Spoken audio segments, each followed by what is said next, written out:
ये बच्चों welcome one second to your online classes.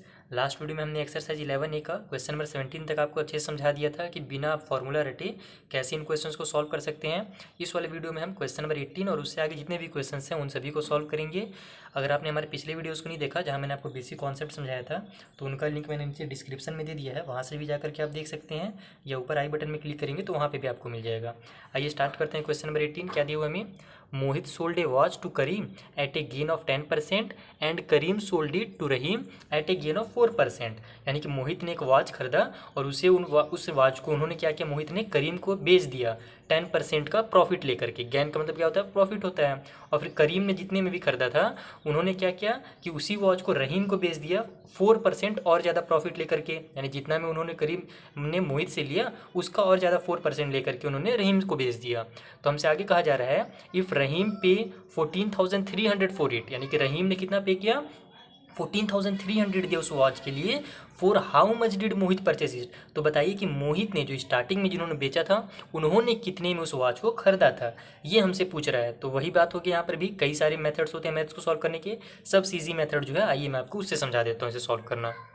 सबसे पहले आपको क्या करना है, इस क्वेश्चन के लिए मान लेना है कि मोहित ने उस वॉच को कितने में खरीदा? एक्स रुपीज़ में खरीदा। वैसे तो एक्स रुपीज़ वाला मैं ज़्यादा नहीं लेता हूँ, प्रीफर नहीं करता हूँ बच्चों को कि एक्स रुपीज़ करके समझें, लेकिन ये वाला एक्स रुपीज़ मान करके बहुत ईजी से बन जाएगा आपका।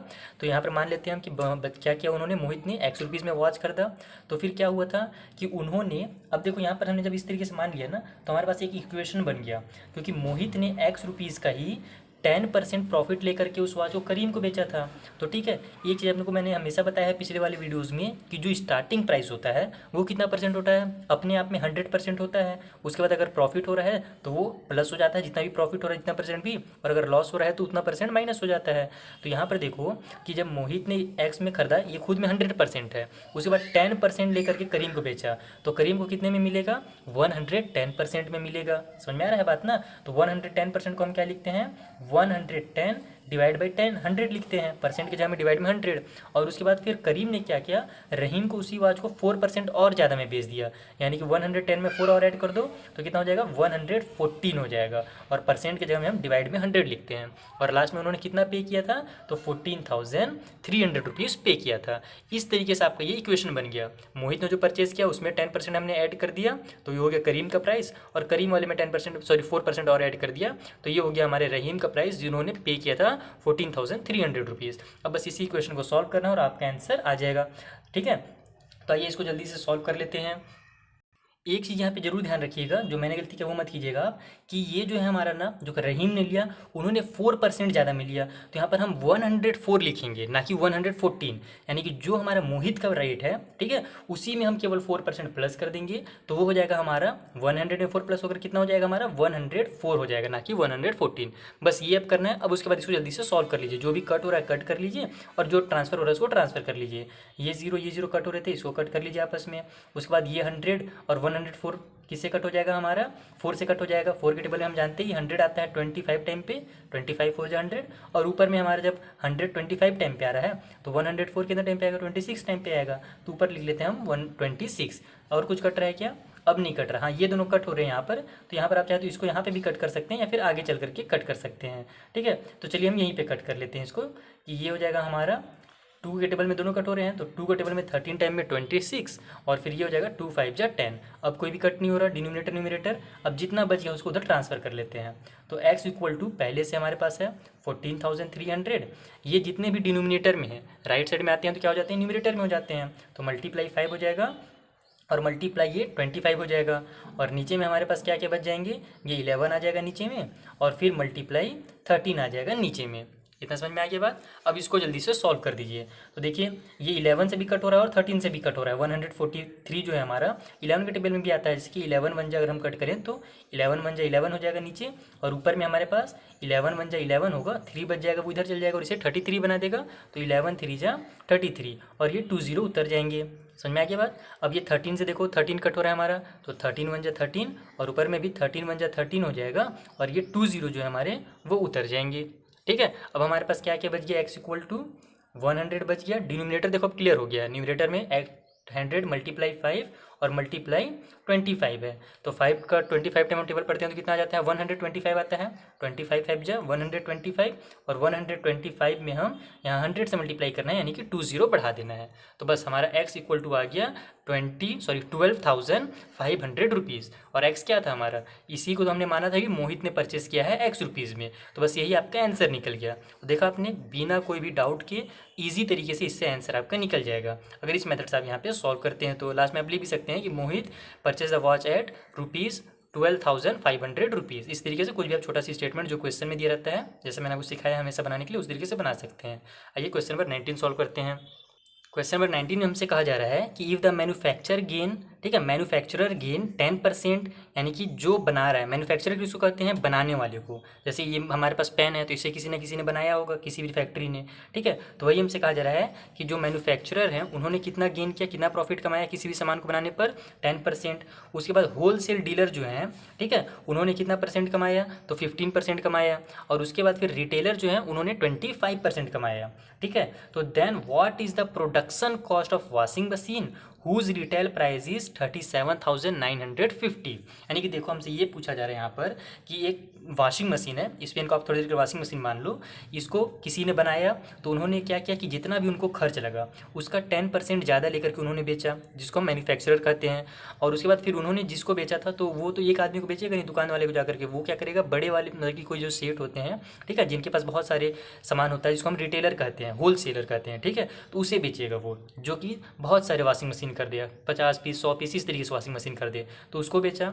तो क्या किया फिर उसने, क्या किया होलसेलर ने, कि उसने 15% का अपना कमीशन लिया, यानी कि जितना में भी शुरू वाले ने बेचा था उसमें 15% अपना जोड़ा, और उसके बाद फिर उन्होंने रिटेलर को बेचा। और फिर रिटेलर ने, जब आप जाएंगे दुकान में ग्राहक बन करके, तो रिटेलर बोलते हैं दुकानदार को, ठीक है, एक सिंगल आदमी को। तो रिटेलर ने क्या किया कि उसने आपको 25% और ज़्यादा लेकर के आपको वो वॉशिंग मशीन दिया, और आपको कितना पड़ रहा है वो वॉशिंग मशीन, 37,950। यही होता है, ठीक है, रिटेल प्राइस का मतलब होता है लास्ट में जो आप खरीदते हैं ना वो वाला प्राइस, तो वो है 37,950। तो हमसे पूछा ये क्या जा रहा है कि प्रोडक्शन कॉस्ट कितना था, यानी कि बना कितना में था वॉशिंग मशीन। तो सेम जैसे आपने 18 बनाया है ना, उसी वाला बस आपको रूल यहाँ पे फॉलो करना है और ये भी आपका सॉल्व हो जाएगा। यहाँ पर भी आपको सबसे पहले क्या करना है, जो भी पूछा है हमसे, यानी कि प्रोडक्शन कॉस्ट पूछा है, तो let the production cost of WM का मतलब वॉशिंग मशीन, शॉर्टकट मैंने लिख दिया है कि production cost of washing machine को हम मान लेते हैं X रुपीज़ है, ठीक है। तो उसके बाद हमसे क्वेश्चन में क्या कर रहा है कि 10% का क्या क्या गेन किया किन्होंने, मैन्युफैक्चरर ने। तो X का मल्टीप्लाई कर देंगे हम 10% से, यानी कि 110 से, तो ये हो जाएगा 110/100 जैसे पिछले वाले में हुआ था। उसके बाद फिर होलसेलर ने कितना परसेंट कमाया, 15% कमाया, तो 100 में 15 प्लस करेंगे तो कितना आ जाएगा 115%। तो यहाँ पे हम लिखेंगे 115/100, ठीक है, 115% के बदले में 115/100। और उसके बाद फिर रिटेलर ने कितना कमाया, तो रिटेलर ने कमाया था 25%, तो ये हो जाएगा 125/100। और इक्वल के बाद लास्ट में हमारे पास जो रिटेलर ने कमाया और उसके बाद कितने में बेचा, तो बेचा उन्होंने 37,950 में। इस तरीके से इसे लिख लेना है। अब जो कट हो रहे हैं जल्दी से उन्हें कट कर लीजिए। इधर से शुरू करते हैं, ये 0 हमारा कट हो रहा था, ये देखो दोनों 5 से कट हो रहे हैं, तो 5 2 जा 10 हो जाएगा और ये 0 उतर जाएगा, और ऊपर में 5 2 जा 10, 1 बच गया, और ये हो जाएगा 5 3 जा 15। इधर भी हमारा देखो ये दोनों अब डायरेक्ट हमारे किससे कट हो रहा है, 25 से कट हो रहा है। 25 4 जा हमारा होता है 100, और 25 5 जा होता है हमारा 125। तो अब इतना कट हो गया। अब हम क्या करते हैं, ट्रांसफ़र कर लेते हैं राइट साइड में, जैसे पिछली बार किया था। तो x इक्वल टू हो जाएगा हमारा 37,950 रुपीज़, और ये जितने भी डिनोमिनेटर में है वो हो जाएंगे न्यूमरेटर में हमारे पास, यानी कि मल्टीप्लाई 10 और मल्टीप्लाई ये हो जाएगा हमारा 20। और इधर डिनोमिनेटर में हमारे पास क्या क्या आ जाएंगे, ये 11 मल्टीप्लाई ये 23 और मल्टीप्लाई 5। एक बार चेक कर लेते हैं कुछ बचा तो नहीं। ये हो गया हमारा इधर ट्रांसफ़र, ठीक है, 11 आ गया नीचे, 23 आ गया, ये 5 आ गया, ये 10 चल गया ऊपर, ये 20, अच्छा ये 4 बचा हुआ था, तो ये 4 को हम लिख लेते हैं यहाँ पर। इस तरीके से हमारा पूरा ट्रांसफ़र हो गया। अब हम करते हैं कट, ठीक है। तो देखते हैं, अब देखो ये तो 11 है, यानी कि ये नंबर जो होगा हमारा 11 से कट होना चाहिए, नहीं होगा तो फिर हमारा आंसर डेसिमल में आ जाएगा, ठीक है। तो आप देख लेते हैं कि ये हमारा कट हो रहा है कि नहीं हो रहा है। 11 के टेबल में 11 3 जा हो जाएगा हमारा 33, बच जाएगा 4 4 इधर आ जाएगा, तो 11 4 जा हो जाएगा 44, फिर 5 बच जाएगा और इधर आ जाएगा 5, तो 11 5 जा 55, बिल्कुल 11 से कट हो रहा है। कट कर लेते हैं हम, 11 1 जा 11 नीचे, ऊपर में 11 3 जा 33, 4 इधर चल गया, बन गया कि 49, तो 11 4 जा 44 हो जाएगा, 5 बच गया, वो इधर आ जाएगा और इसे 55 बना देगा, तो 11 5 जा 55, इतना कट हो गया, एक जीरो बचा है तो उस जीरो को उतार देते हैं इस तरीके से। उस तरीके से इधर भी आप कट कर सकते हैं, 5 को हम इस 20 से कट कर देते हैं, 5 1 जा 5 और 5 4 जा हो जाएगा हमारा 20। अब देखते हैं कि क्या क्या कट हो सकता है। तो अब हमारे पास पहले बचा क्या है वो उतार लेते हैं, तो बहुत ज़्यादा खिचड़ी बन जाएगा हमारा। ये जगह 3450 मल्टीप्लाई 10 बचा है, मल्टीप्लाई 4 बच गया है, और नीचे डिनोमिनेटर में हमारे पास केवल 23 बचा है। ये देखो 23 इन तीनों से तो कट होने वाला है नहीं, तो चेक कर लेते हैं डायरेक्ट कि 23 इससे कट होगा कि नहीं होगा। तो इसको चेक करने का क्या तरीका है कि डायरेक्ट आप डिवाइड करके ही देख लें, ठीक है। तो हम यहीं पे रफ में डिवाइड कर लेते हैं, 23 डिवाइड कितना करना है हमें, तो 3450 को डिवाइड करना है। तो 23 बन जाए तो पहले 23 होगा हमारा, उसके बाद ये बच जाएगा 1 और ये हो जाएगा 3 में से 2 माइनस होकर के 1, और ये उतर गया हमारे पास 5, ठीक है। तो 23 के टेबल में हमारा 115 आता है कि नहीं आता है, तो देखो 3 है लास्ट में और लास्ट में 5 है, इसका मतलब कि 3 के टेबल में लास्ट में 5 कब आएगा, तो 5 टाइम हम टेबल पढ़ते हैं, 3 5 जा 15 तभी आता है ना। इसका मतलब कि 23 का भी अगर हम 5 टाइम पढ़ें तो हमारा लास्ट में 5 वाला आंसर आ सकता है। चेक कर लेते हैं, 3 5 जा हमारा 15 का 5 कैरी हो गया 1, 5 2 जा 10 और 1 11, बिल्कुल आ गया। 23 5 जा हमारा 115 आ गया, तो 23 5 जा हमारा हो जाएगा 115, और ये एक जीरो बचा है तो उस जीरो के यहाँ पे हम उतार देंगे, यानी कि 23 का टेबल अगर हम 150 टाइम पढ़ते हैं तो हमारा इतना आंसर आ जाएगा। तो डायरेक्ट कट कर लेते हैं हम, 23 बन जा 23 और 23 का टेबल हम 150 टाइम पढ़ते हैं तो हमारा जाएगा 3450। अब हमारे पास क्या क्या बच गया है डिनोमिनेटर और न्यूमरेटर में, यहाँ पे क्लियर हो गया डिनोमिनेटर। न्यूमरेटर में 150 लिख लेते हैं, x equal to 150 multiply 10 multiply 4 और मल्टीप्लाई 4, तो ये क्या हो जाएगा हमारा 150 और 10 का मल्टीप्लाई होगा तो 1500 हो जाएगा, मल्टीप्लाई 4 और मल्टीप्लाई 4 बच जाएगा, तो 15 4 जो हमारा होता है 60, तो यहाँ पे लिख लेंगे हम लोग 60 और ये 20 जो बच गया वो उतार लेंगे, फिर मल्टीप्लाई 4 हो जाएगा, तो इसका मल्टीप्लाई कर देंगे तो 6 4 हो जाएगा हमारा 24 और ये 30 उतर जाएगा। यानी कि जो मैन्युफैक्चर यानी कि सॉरी प्रोडक्शन जो कॉस्ट यानी जितने में बना था वो कितना था 24,000, सॉरी है ना, यहाँ पे हमारा आया वीडियो, एक सेकंड सेट कर लेते हैं कैमरा, हाँ आ गया। तो x इक्वल टू हो जाएगा हमारा 24,000, इसका मतलब कि उस वॉशिंग मशीन का जो कॉस्ट था ना बनाने में जितना चार्ज लगा था वो कितना लगा था 24,000 रुपीज़ में बना था, और देखो आपको कितने में बेचा जा रहा है 37,950। तो इतना लंबा चौड़ा चल करके आता है, इसीलिए इतने महंगे में मिलता है। ये आप लोग आगे चल करके और कॉमर्स वगैरह जब पढ़ेंगे ना तब आपको और अच्छे से समझ में आएगा इसका रूल क्या है, ठीक है। तो इस तरीके से आपको इसको भी सॉल्व कर लेना था आसानी से। आइए क्वेश्चन नंबर 20 देखते हैं। क्वेश्चन नंबर 20 में हमें क्या कहा जा रहा है कि mister Mehta purchase A video for कितने थाउजेंड, तो 20,000 में, यानी कि मिस्टर मेहता ने एक वीडियो खरीदा 20,000 रुपीज़ में, and A television for 30,000 rupees, और एक टेलीविज़न खरीदा कितने में 30,000 रुपीज़ में। तो on the video he lost 5%, यानी कि वीडियो जब उन्होंने बेचा 20,000 में खरीदने के बाद तो उन्हें 5% का नुकसान हो गया, और जब टेलीविज़न को बेचा उन्होंने तो ही गेन 8%, तो उन्हें 8% का प्रॉफिट हो गया। तो हमसे ये पूछा जा रहा है कि फाइंड हिज टोटल गेन और लॉस परसेंट, यानी कि उन्होंने पहले तो ये पता करना पड़ेगा हमें कि उनको क्या हुआ, लॉस हुआ कि प्रॉफिट हुआ, और उसके बाद फिर हमें जो भी हुआ रहेगा उसका परसेंट बता देना है। अगर लॉस हुआ है तो लॉस परसेंट और गेन हुआ है तो गेन परसेंट। तो सबसे पहले हम क्या करेंगे, यहाँ पर उनका जो प्राइस है सेलिंग प्राइस टोटल वाला और टोटल उनका जो परचेस प्राइस है कॉस्ट प्राइस जो है वो निकाल लेंगे, ताकि हमें पता चल जाए कि उन्हें प्रॉफिट हो रहा है या लॉस हो रहा है। आइए सॉल्व करते हैं।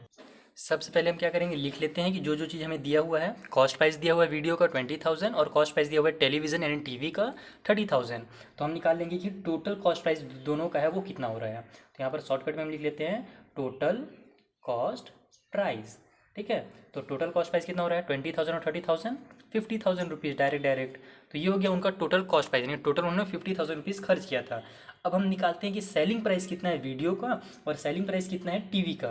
तो एसपी लिख लेते हैं शॉर्टकट में हम सेलिंग प्राइस को, कि सेलिंग प्राइस ऑफ वीडियो, ठीक है। वीडियो का सेलिंग प्राइस कितना होगा, तो वीडियो में उन्हें 5% का 5% का नुकसान हुआ था। तो जो भी हमारा कॉस्ट प्राइस होता है, ठीक है, उससे हम क्या करते हैं, अगर नुकसान हो रहा है तो माइनस कर देते हैं। तो यहाँ पर हम लिखेंगे 20,000 माइनस 5% ऑफ 20,000, यानी कि 20,000 का ही 5% को हम माइनस कर देंगे किसमें से, तो 20,000 में से, तो हमें उसका जो सेलिंग प्राइस है वीडियो का वो पता चल जाएगा। तो आइए इसको माइनस कर लेते हैं जल्दी जल्दी। ये हो जाएगा हमारा पहले तो 20,000, पहले तो 5% निकालना पड़ेगा, तो 5% निकालने के लिए हम 5/100 लिखते हैं, ऑफ की जगह में मल्टीप्लाई और इसे 20,000 उतार देते हैं। ये 20 कट हो गया हमारे पास, क्या बच गया केवल 200 और ये 5 बच गया, इसका मल्टीप्लाई हो जाएगा तो 5 2 हो जाएगा 10 और ये 20 जो है वो उतर जाएंगे। तो हमारा हो जाएगा 20,000 -1000, तो इक्वल टू हमारा कितना आ जाएगा, 20,000 में से 1000 माइनस होकर के 19,000 आ जाएगा। इसका मतलब उन्होंने 20,000 में खरीदा था वीडियो को, लेकिन बेचा कितने में था, 19,000 में खरीदा था। इसी तरीके से हम SP यानी कि सेलिंग प्राइस निकाल लेंगे टीवी का। तो टीवी का सेलिंग प्राइस में उन्होंने क्या किया था, गेन किया था, प्रॉफिट किया था। इसका मतलब हमें प्लस करना है यहाँ पे। 30,000 तो उनका था ही मेन प्राइस, उसमें उन्होंने क्या किया, 8% और कमाया है। तो यहाँ पे हम प्लस करेंगे 8% ऑफ 30,000 रुपीज़। ठीक है, इस तरीके से। तो यहाँ पर फिर से निकाल लेते हैं 30,000 का 8% प्लस ये हो जाएगा 8/100 हमारा, ऑफ की जगह मल्टीप्लाई का साइन, और ये हो जाएगा 30,000। 20 से 20 फिर से कट गया, तो कितना बच गया हमारे पास, 8 3 जा 24, और ये 20 लग जाएंगे। और इधर हमारे पास 30,000 पहले से ही है, तो 30,000 और 2,000 प्लस होगा तो 32,000 हो जाएगा, और 400 प्लस हो जाएगा तो 32,400 हो जाएगा। तो यहाँ पर आप डायरेक्ट लिख दें 32,400 रुपीज़। अगर आपको डायरेक्ट प्लस करना नहीं आता है तो आप ऊपर नीचे लिख करके बच्चों की तरह भी कर सकते हैं। वैसे तो अब आप क्लास 7th के बच्चे हो गए हैं, तो आपको उतना भी नहीं करना है, आपको डायरेक्ट करना है। 30,000 और 2,000 32,000 और 400 का 400 उतार देना है, इस तरीके से। ठीक है, तो अब ये देखो हमारा सेलिंग प्राइस वीडियो का मिल गया, हमें सेलिंग प्राइस टीवी का मिल गया। अब हमको क्या निकालना है, टोटल सेलिंग प्राइस निकालना है, ताकि हमें पता चल सके कि उन्होंने कितना कमाया या कितना नुकसान हो गया उनको। तो total selling price of both, ठीक है, दोनों का सेलिंग प्राइस कितना हो जा रहा है हमारे पास, 19,000 प्लस 32,400। ठीक है, इन दोनों को प्लस कर लेते हैं, 0 0 0 हो जाएगा, ये दोनों भी 0 हो जाएगा, 4 और 0 4 हो जाएगा, 2 और 9 11 का 1 कैरी हो गया 1, 1 और 1 2 और 5 सॉरी ये 3 हो जाएगा 5 हमारा, यानी कि हो जाएगा 51,400 रुपीज़। तो देखो उन्होंने खरीदा कितना में था, टोटल कॉस्ट प्राइस हमारा कितना आया था, 50,000 आया था, और बेच कितना में रहा है उन्होंने, 51,400 में बेच रहा है। इसका मतलब उनको क्या हो रहा है, प्रॉफिट हो रहा है, गेन हो रहा है। तो अब यहाँ पे हम लिखेंगे गेन। ठीक है, और गेन कितना हो रहा है पहले वो निकाल लेंगे, तभी ना हमें गेन परसेंट पता चलेगा। यहाँ पे आप लिख भी सकते हैं कि selling price is greater than cost price, so he makes gain. ठीक है, इस तरीके से आप, या फिर ही मेक प्रॉफिट, ये छोटा सा स्टेटमेंट अगर आपके टीचर लिखवाते हैं तो आप लिख भी सकते हैं। अदरवाइज आप डायरेक्ट गेन लिखेंगे, क्योंकि साफ दिख रहा है कि उनको फायदा हो रहा है।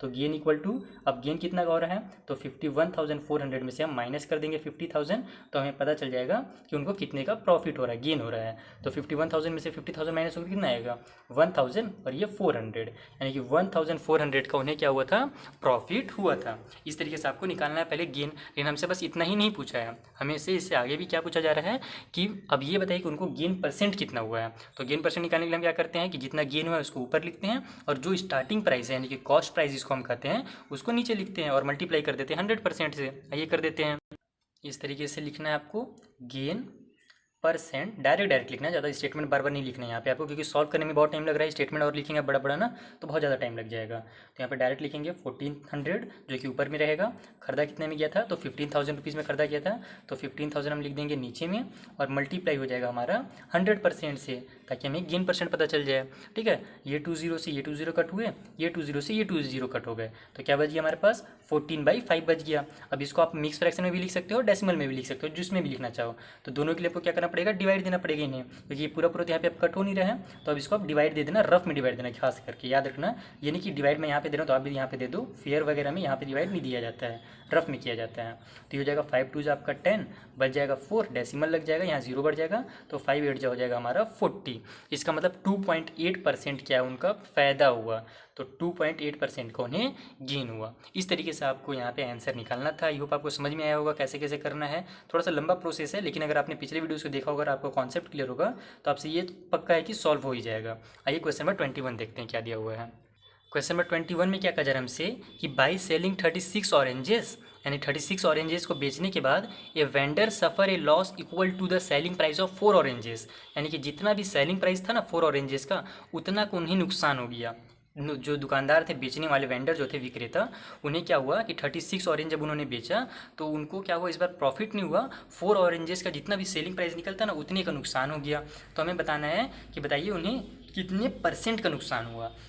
और सेम उसी तरीके से हमारा क्वेश्चन नंबर 22 है कि by selling 1 dozen pencil a shopkeeper gain the selling price of 1 dozen pencil, यानी 8 पीस डजन, यानी 8 डजन कितने होंगे, 60 पेंसिल होंगे हमारे, सॉरी 60 बोलो 96 होंगे, 12 1 डजन में 12 होते हैं, तो 8 डजन कितने हो जाएंगे, 96 हो जाएंगे, 12 8 96। तो 96 पेंसिल बेचने पर शॉपकीपर को 12 पेंसिल के जो सेलिंग प्राइस है उतना का नुकसान हो जा रहा है, सॉरी फ़ायदा हो जा रहा है, गेन हो जा रहा है। तो हमें यहाँ पर बताना है कि उन्हें गेन % कितना है। सेम क्वेश्चन, बस यहाँ पे लॉस % परसेंट निकालना है, यहाँ पर गेन परसेंट निकालना है।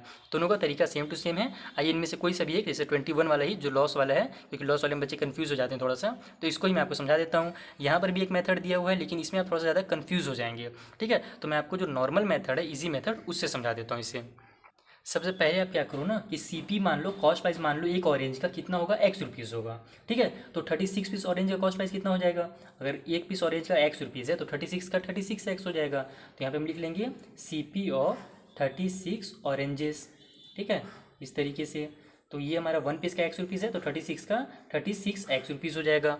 उसी तरीके से एसपी भी लिख लेते हैं हम कि वन पीस ऑरेंज का एसपी कितना होगा, तो selling price of one orange equal to Y rupees मान लेते हैं कि जो सेलिंग प्राइस है वन ऑरेंज का वो वाई रुपीज़ है। तो फिर सेलिंग प्राइस ऑफ 36 ऑरेंज का कितना हो जाएगा हमारे पास, 36 वाई हो जाएगा। समझ आ रहा है बात ना। इस तरीके से पहले आपको इतना पहले निकाल लेना है। देन आपको क्या पता है कि हमसे क्वेश्चन में साफ साफ कर रहा है कि जो लॉस हो रहा है ना वो 4 ऑरेंज के सेलिंग प्राइस के बराबर हो रहा है, ठीक है। क्या कर हमसे कि जो लॉस है वो इक्वल है सेलिंग प्राइस ऑफ 4 ऑरेंज के। समझ में आया बात। तो यहाँ पर सेलिंग प्राइस 4 ऑरेंज का कितना होगा, एक ऑरेंज का सेलिंग प्राइस वाई रुपीज़ है, तो 4 ऑरेंज का सेलिंग प्राइस कितना हो जाएगा, 4 वाई, यानी कि उसको लॉस हो रहा है 4 वाई का, ठीक। अब आपको देखो एक फॉर्मूला पता चल गया, ठीक है। फॉर्मूला हमने अपने से बनाया है, कभी फॉर्मूला आपने रटा ही नहीं है, जितने भी आपने क्वेश्चन अभी तक सॉल्व किए वीडियोस देख करके, हमने कभी फॉर्मूला रटा ही नहीं। तो हमें क्या पता है कि जब लॉस होता है उस टाइम क्या होता है कि हमारा कॉस्ट प्राइस जो होता है ना वो ज़्यादा हो जाता है और सेलिंग प्राइस कम हो जाता है। तो हमको लॉस निकालने के लिए कॉस्ट प्राइस में से सेलिंग प्राइस माइनस करना पड़ता है। वही काम यहाँ पे हम करेंगे कि लॉस में हमको पता है कि कॉस्ट प्राइस ज़्यादा हो जाता है, जिसको हम सीपी बोलते हैं, वो माइनस करना पड़ता है हमको सेलिंग प्राइस को, जिसको हम एसपी कहते हैं। तभी हमको पता चल पाता है कि कितने का लॉस हुआ है, क्योंकि सीपी उस टाइम क्या हो जाता है, ज़्यादा हो जाता है, तभी ना लॉस होगा। तो यहाँ पर हमारे पास कॉस्ट प्राइस कितना है, पहले तो लॉस देखो कितना है हमारे पास, 4 वाई है, तो लॉस की जगह में आप 4 वाई लिख दो। कॉस्ट प्राइस कितना है हमारे पास, तो कॉस्ट प्राइस है हमारे पास कितना, 36 एक्स है, तो यहाँ पर लिख दो 36 एक्स, और माइनस में सेलिंग प्राइस कितना है, तो 36 वाई है। इस तरीके से आपका इक्वेशन बन रहा है। इक्वेशन में आपको यहाँ से ना वाई का या एक्स का किसी भी एक का वैल्यू निकाल लेना है, जिससे आपको लॉस परसेंट पता चलेगा। समझ आ रहा है बात। आइए सॉल्व करते हैं इसके आगे। तो देखो ये अब हमारा वाई है, ये भी वाई है, वाई को एक साइड ट्रांसफर कर लेते हैं। तो 4 वाई, ये 36 इधर माइनस में है, इधर आकर के प्लस में 36 वाई हो जाएगा, इक्वल टू 36 एक्स रहेगा ही। तो ये हो जाएगा हमारा 40 वाई, 36 और 4 40 वाई हो जाएगा, और इक्वल टू 36 एक्स। अब क्या करते हैं हम कि किसी का भी वैल्यू निकाल लेते हैं, जैसे कि हम इस 40 को इधर ट्रांसफर कर देते हैं, जिससे हमको वाई का वैल्यू पता चल जाएगा। तो y इक्वल टू हमारा क्या हो जाएगा, 36x, और ये 40 जो इधर मल्टीप्लाई में है इधर आकर के हो जाएगा डिवाइड में, इस तरीके से। अब क्या होगा हमारा, ये आपस में कट हो जाएंगे, 4 9 जा 36 और 4 10 जा 40। तो y का वैल्यू यहाँ से हमें क्या मिल गया, y इक्वल टू 9x, ये वाला ऊपर वाला, डिवाइड बाई 10 मिल गया, ठीक। इस तरीके से आपको देखो ये इजी मेथड है, एक बार प्रैक्टिस करना तो आपको समझ में आएगा। अभी थोड़ा सा स्टार्टिंग में भी हम सॉल्व कर रहे हैं तो आपको लग रहा होगा कन्फ्यूजन हो रहा होगा, लेकिन अभी आंसर आएगा तो आपको लगेगा अरे ये तो बहुत आसान मेथड है। तो एक बार इसको प्रैक्टिस जरूर करना, सेकंड वाले भी क्वेश्चन को भी। तो ये हो गया हमारा वाई का वैल्यू। अब हमको क्या निकालना है, लॉस परसेंट निकालना है। बताया देखा हमें कि लॉस परसेंट पूछा गया है कि कितना लॉस हुआ उन्हें। तो लॉस परसेंट के लिए हम क्या करते हैं कि लॉस परसेंट हो चाहे गेन परसेंट हो, तो जितना भी लॉस या गेन हुआ रहता है उसको ऊपर में लिखते हैं। तो कितना हुआ था, 4 वाई का लॉस हुआ था, और फिर नीचे में हम क्या लिखते हैं, जो कि कॉस्ट प्राइस होता है, स्टार्टिंग प्राइस जिसको हम कहते हैं, वो लिखते हैं नीचे में। तो खरीदा कितना में गया था, 36 एक्स में खरीदा गया था, उसको नीचे लिखना है, और परसेंट निकालने के लिए 100% से मल्टीप्लाई कर देना है। बस देखो यहाँ पर आपका आंसर अब जल्दी से आने वाला है। वाई की जगह में यहाँ पे हम क्या लिखेंगे, 9x/10 लिख देंगे। तो ये हो जाएगा 4 मल्टीप्लाई 9x, और जो डिवाइड में 10 है वो आ जाएगा नीचे में, यानी कि 36x मल्टीप्लाई हो जाएगा 10, ठीक है। ये कहाँ से आ गया हमारा 9x और 10, इस y के बदले में आया है, ठीक है। 9x/10 था, तो जो डिवाइड वाला 10 था वो डायरेक्ट नीचे लिख दिया मैंने। इसका कॉन्सेप्ट मैंने बहुत पहले ही आपको समझा दिया कि किस तरीके से वो नीचे आता है एक एक स्टेप करके, और ऊपर में हमारा 9x रह जाएगा, और ये हो जाएगा मल्टीप्लाई में 100। अब जो जो कट हो रहे हैं उनको कट कर दो, ये x और ये x कट हो रहे हैं, 9 1 जा 9 हो रहा है हमारा, 9 4 जा हो जाता है 36, और फिर ये 4 और 4 भी कट हो रहे हैं, तो 4 4 जा हो जाएगा हमारा आपस में कट। बच क्या गया, ये परसेंट का साइन भी उतरेगा साथ में, तो बच गया हमारे पास न्यूमरेटर में 100 इस तरीके से, और डिनोमिनेटर में 10 बच गया है। इसको भी कट कर दो, 10 1 जा 10, 10 10 जा 100, तो हमारे पास आंसर हो जाएगा 10%। इसका मतलब कि जो लॉस हुआ है ना, लॉस परसेंट जो हमसे पूछा जा रहा है वो कितना है, 10% है। इस तरीके से आपको ईजिली निकालना है। तो अब देखो ये सब हमने क्यों काम किया था, ताकि यहाँ पर जो हमें एक्स या वाई एक चीज़ जो है ना लास्ट में, जब आप इस तरीके से निकालोगे और एक्स और वाई किसी भी एक का वैल्यू जब निकालोगे, तो यहाँ पर आपका वो एक्स और वाई आपस में कट हो जाएंगे, जो भी रहेगा, ठीक है। अगर आप इसका वैल्यू नहीं निकालते ना तो यहाँ पर वो कट ही नहीं होता, एक्स बाई वाई आ जाता। इसलिए हमने पहले यहाँ पे वाई का वैल्यू निकाल लिया ताकि एक्स और एक्स आपस में कट हो जाए और फिर हमारा आंसर आसानी से आ जाए। तो इसी तरीके से सेम टू सेम आपको क्वेश्चन नंबर 22 भी सॉल्व करना है, खुद से सॉल्व कीजिएगा, सेम प्रोसेस रहेगा। बस यहाँ पे लॉस है, वहाँ पर है प्रॉफिट, तो प्रॉफिट जाने के लिए हम क्या कर देते हैं, हमारा जो सेलिंग प्राइस है उससे माइनस कर देते हैं कॉस्ट प्राइस को, बस इतना ही सा फर्क रहेगा वहाँ पर। तो ये हो गया हमारा कंप्लीट ये वाला एक्सरसाइज 11 ही। अब नेक्स्ट वीडियो में हम एक्सरसाइज 11 भी करेंगे solve. Thank you for watching.